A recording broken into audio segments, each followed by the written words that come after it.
Amachal തൃക്കാഞ്ഞിരപുരത്ത് കെ.എസ്.ആർ.ടി.സിയുടെ Priyadarshini ordinary bus ഒതുക്കി നിർത്തിയിട്ടിരുന്ന ഓട്ടോറിക്ഷയിലിടിച്ച അപകടം. ഇന്ന് ഉച്ചയ്ക്ക് 2 മണിയോടെയായിരുന്നു സംഭവം.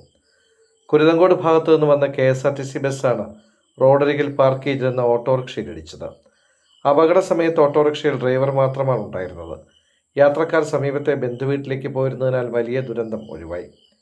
അപകടത്തിൽ ഓട്ടോറിക്ഷ ഡ്രൈവർ പേഴുമൂട് വെട്ടിയിൽത്തടം സ്വദേശിയായ സജീറിന് ഗുരുതര പരിക്കേറ്റു.